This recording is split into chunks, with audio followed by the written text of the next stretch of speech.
Okay, we've made a number of decisions, and I'll take you through them, and hopefully the structure of the orders that we're going to make now will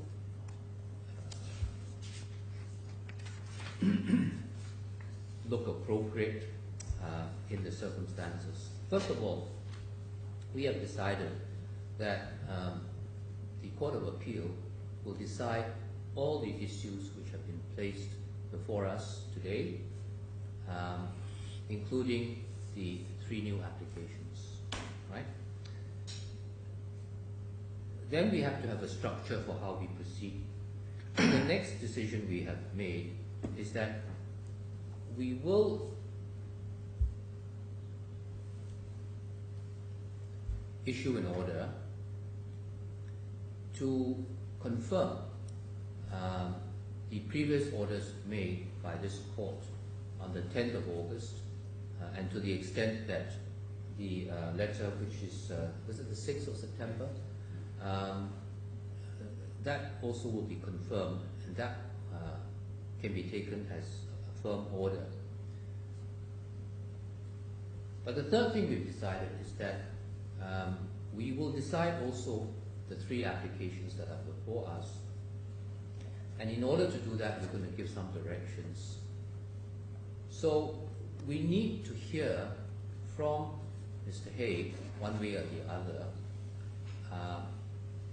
what his response is to your oral submissions today. So we need to get the transcript of that to him. We will get the transcript done, and that transcript then will be sent to you, and we will ask you to deliver that to the appropriate addresses, since Keystone at the moment claim not to be solicitors on record, but we would suggest that you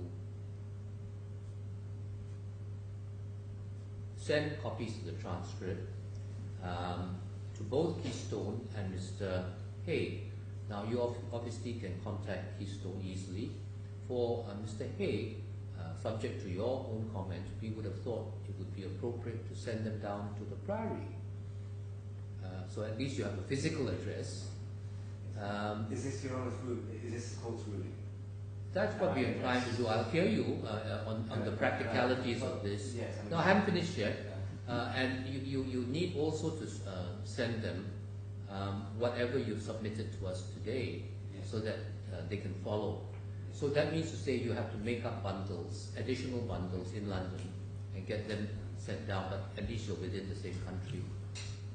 Can I address you on this? Yes. Well, I'm sorry, Your Honour. This is precisely what Mr. Haigh sought to achieve, and that is with respect futile. He will not respond. Doesn't matter. It doesn't matter. We need to observe some semblance of due process, yes, and this is the decision of the court. That's why We're doing a Caesar's wife, if you may. I appreciate the... I do, but can I address Your Honour on that point, on the Caesar's wife? This man lodged his own appeals over a year ago. He has ignored every direction to progress. Wait, I think Mr. Bernie, let the Chief Yeah, Justice finish I what he only wants wanted to say hear first. from you on the practicalities, Yes. not on the substantive objections you have. Let me finish then the whole sequence. We will give him 2 weeks from the date of receipt to send in a written submission. We are only going to consider a written submission from him. No further applications for any reconvening of the Court of Appeal. And we will also issue a direction that he must prepare for the immediate judgment application in the meantime. Because we will, in the first order, have reconfirmed that the immediate judgment application will proceed. It will proceed, we think, subject to your comments, on the 17th and 18th. You will remember that we had asked parties to reserve 16th to 18th. We think 2 days should be sufficient, subject to your comments.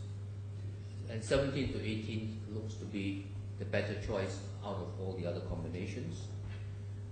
Because the timing that we have in mind is that we expect that under this timetable, service should be effected on Keystone and or Mr. Haigh by the coming Friday, because we expect to have the transcript out sometime Tuesday, electronically transmitted to you by Wednesday, and then when you get back to London, you can start preparing the other bundles already. From that day, he gets 2 weeks. Then that will take us to the 7th of October. We will try and issue our decisions as quickly as possible after receiving his reply. We are unlikely to be asking you for any. We don't think that you should have a right of reply. He should have the last word on this. Unless we don't understand something or we need clarification, then we will just communicate with you by email. So in the meantime, we are also going to issue directions for filing of his reply witness statement, which seems to me the only outstanding interlocutory matter that needs to be dealt with. We propose then to order that Mr. Haigh's reply witness statement, should he choose to file one or more, meaning other witnesses, rather than not two sequential witness statements from him, that should be filed by the 3rd of October, which is roughly about 2 weeks from now. I'm taking it from tomorrow, it will be 2 weeks.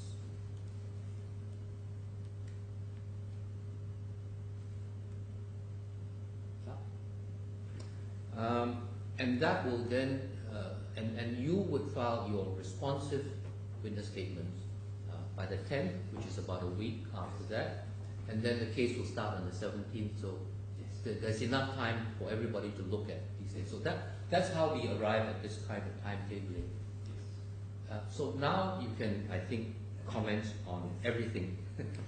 Before I comment, can I, for your honour's note, we've looked up the jurisdiction of the Court of Appeal. Ah, yes.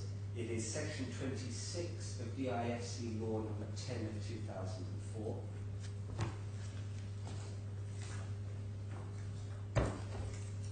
And it is subsection 2.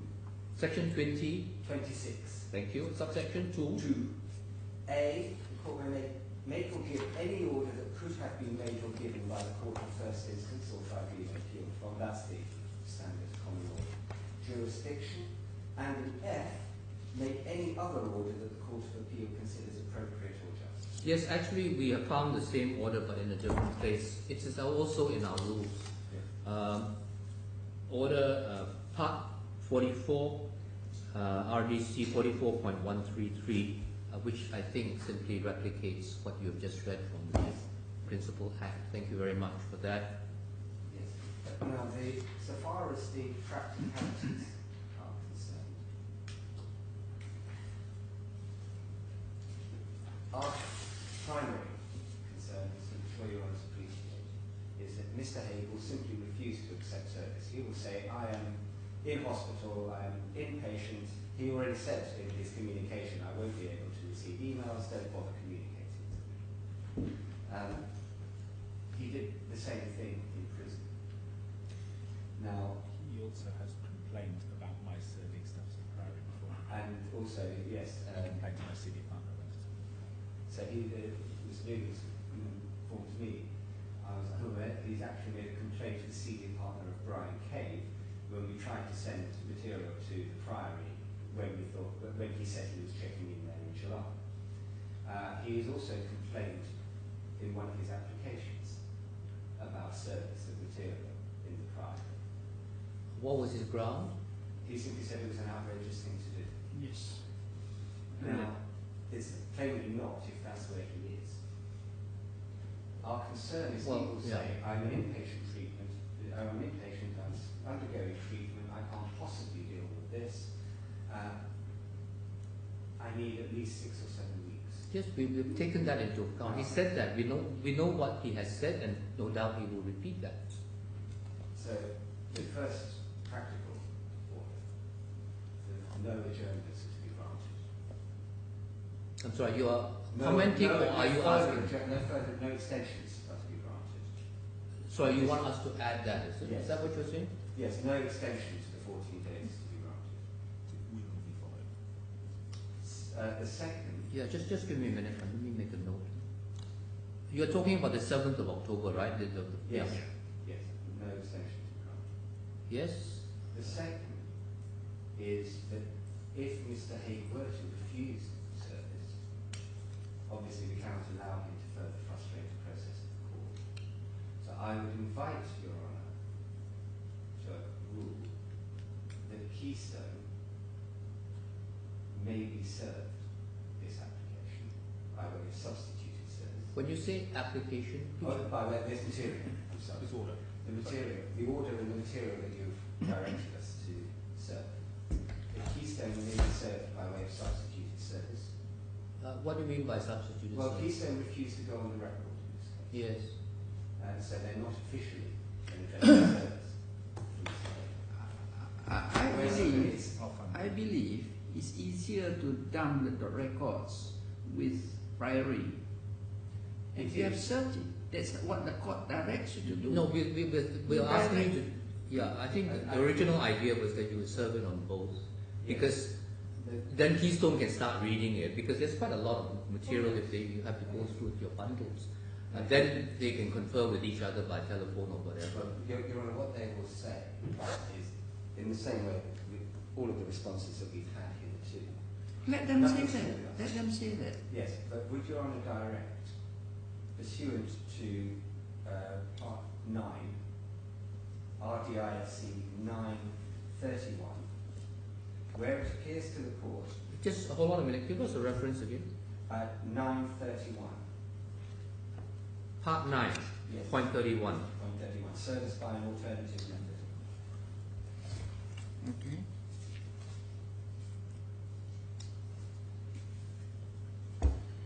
Where it appears to the court there's good reason to authorise service by a method not permitted by these rules, the court may make an order permitting service by an alternative method. Now, we should really make an application, but in these circumstances, what I am Actually, what I'm looking for, this is not quite applicable, because normally these substituted service are of the originating process. yes, they are. And once the case is underway, each party is expected to give an address for service. Yeah. Now he's avoiding giving an address for service, but so the court will simply order what it considers to be the most reasonable place that he is likely So if you're to be found and to see it. So we're ordering you, at the moment the only two bases we have, yes.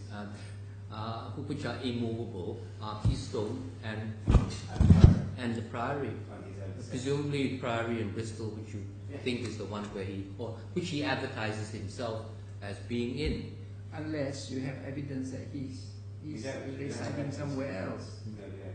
No, for now. But For now. in the next 1 or 2 weeks, if you hear that he stayed somewhere else. I mean, all of this is, and you can, correspondence again.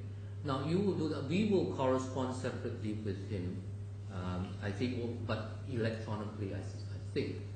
And we will not deal with the bundles. We might. We have a letter to write to him, so we will communicate that with him. Probably by. We have this difficulty with electronic communication with him, isn't it? Because he disclaims any permanent kind of email address. But for what it's worth, we will take the steps that we think are appropriate for us to communicate with him, bearing in mind that we don't have these heavy bundles to deliver. And if it gets sent back or not, or delivery is denied or refused, we just have to mention all of that in our eventual decision. If and when it turns out that he doesn't make any comments. Yes. Can I invite Your Honour then to direct as part of the order, in the event that Mr. Haigh refuses service, or that service cannot be effected on him personally, service on Keystone will constitute good service on Mr. Haigh. The reason I say that is that we do not want to come back here in 3 weeks' time with Mr. Haigh saying, I never received this, and a letter from Keystone saying, look, we told you we wanted. I don't think it's critical if Mr. Haigh doesn't actually receive anything, so long as he has been given the opportunity of receiving it. Yes. As far as this court is concerned. But if you want to be helpful, you might look up our RDC again and see what happens if somebody, for some reason, doesn't give an address for service.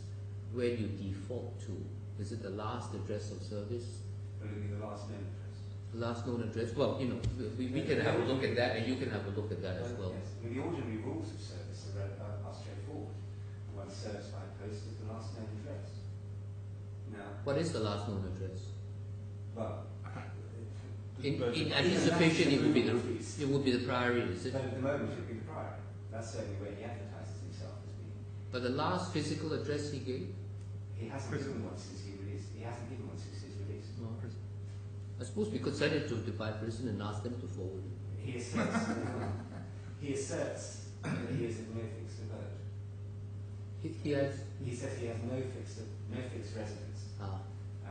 We don't believe that. But Yeah, I understand. the reason I ask for that direction is because we can predict with some certainty that Mr. Haigh will in due course complain about this order. So give me the wording. What is it? Yeah, what wording do you want? So that the respondent shall serve on Mr. Haigh at the Priory, Bristol, or such other address as Mr. Haigh is known to be residing at.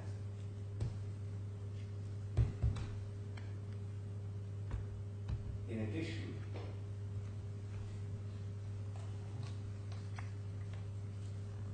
the respondent shall serve the above material on Keystone law,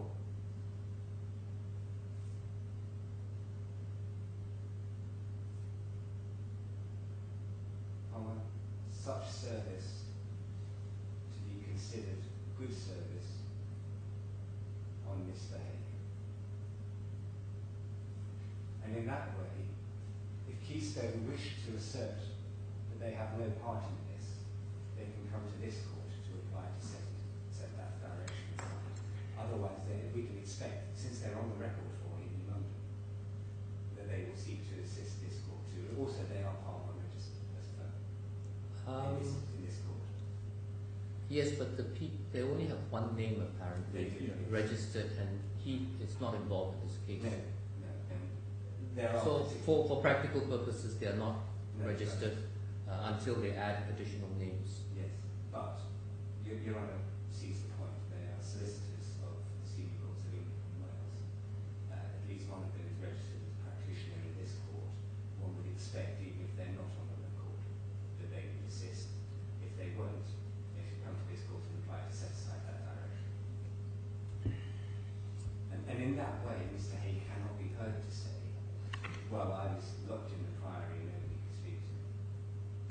If Keystone wish to come to this court and say we cannot communicate with them, they can come before the court and say so. But we cannot continue to have the situation where when it suits their purposes, they're happy to communicate with the court, but when it doesn't, they've got nothing to do with the case. So far as the practicalities are concerned, that's what I would urge upon. But those are the two matters I would urge upon, Your Honour. So far as the timetable for the immediate judgment application is concerned, I don't know whether it would be considered wise to list the 16th of October as a reading day. As a reading day. A reading day for whom? For the judge. What I really anticipate is Mr. Dugan's and the registry making sure that all the papers are in order for half of the day. But I don't know whether the judge might wish to have a reading day. That's, I think, an administrative matter. raised it only if it's a matter for the listing of the...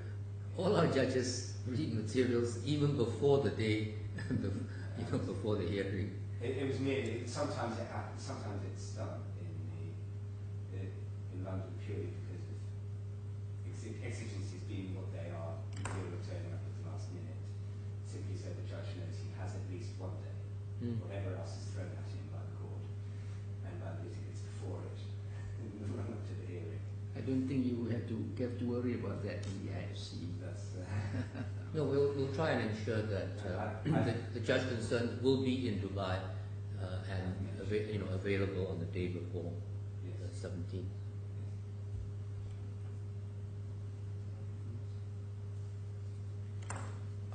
Do you have any other comments?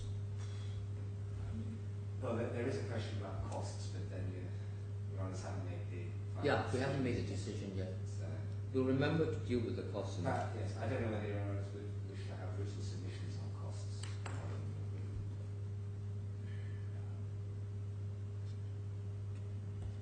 The ruling first. I think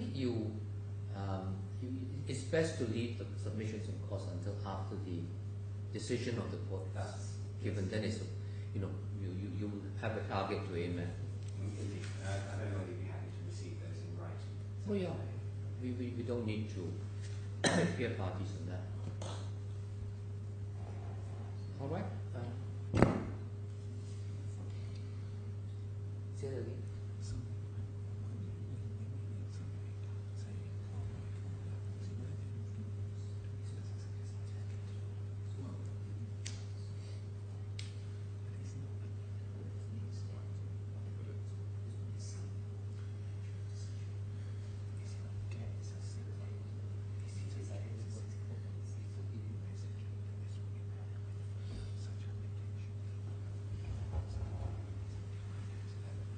Perhaps, one other matter, there will be no further applications for adjournments entertained on these appeals. Or applications for funding, or applications for deferral. The time has come when because we've strongly envisaged that that's precisely what we will get on the 6th of October. In the same way that you've got 3 applications rather than the skeleton argument.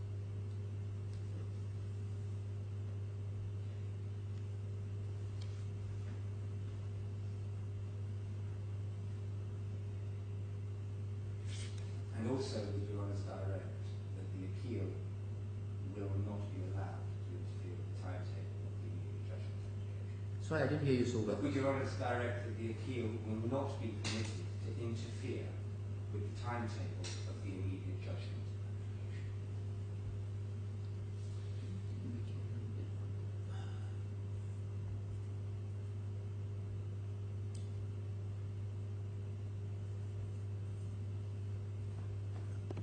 That has always been the underlying rationale behind the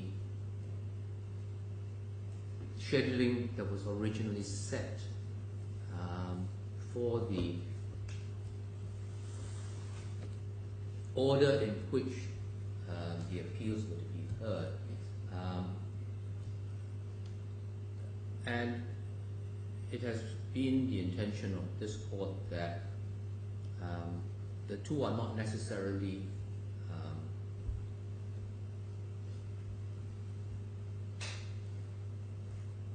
Siamese twins. So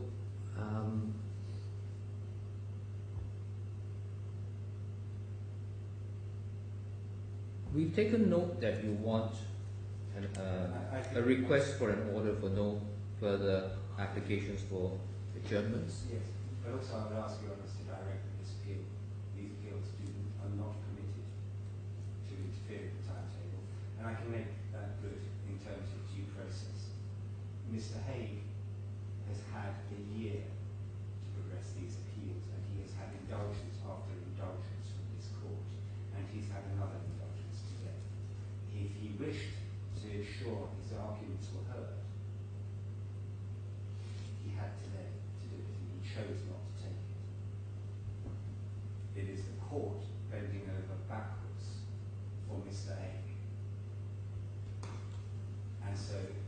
time has come when he cannot be allowed to frustrate the resolution of the immediate judgment application any further. That's why I asked for that direction. And if he can find some currently unforeseen way of derailing the resolution of the appeals by the 10th or 11th of October, that should not be allowed to interfere with the hearing of the immediate judgment application.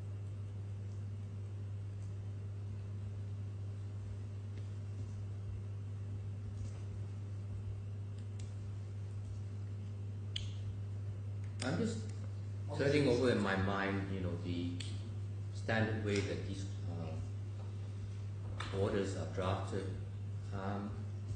and usually you don't. I mean, I've seen it before in some situations where you say the case is fixed for so and so, and there shall be no adjournments.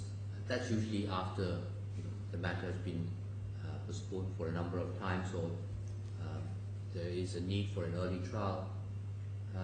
But it's always subject to an implicit exception that if the skies fall, then there will be grounds for an application. So it is never as absolute as it sounds, and I don't want to preempt any legitimate application by Mr. Haigh. I mean, you've been saying a lot about Mr. Haigh. We actually don't express an opinion on that at this moment.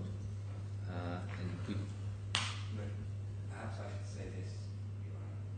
We are at the point where our immediate judgment application has been postponed a number of times. Mm-hmm. It's listed in May 2015, September 2015, November 2015, December 2015, July of this year, and now in October. Of course it's subject to a liberty to apply because one can't predict the future. Mm-hmm. Of course. The point is, there should be a very clear steer from this court.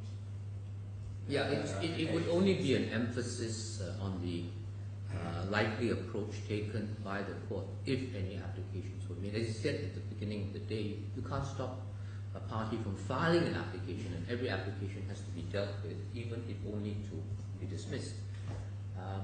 But I hear what you say. We will see what we can do, or what we think is appropriate to do in the order. Okay. So, anything else? Only to say thank you very much for the time that you've devoted to this. Mr. Haigh will no doubt be complaining in due course that he's had a very rough ride today. Of course he has not. Thank you very much for the time. Well, we're still open to whatever Mr. Haigh has to say, which is why we're giving him this last opportunity to respond to what you've said today.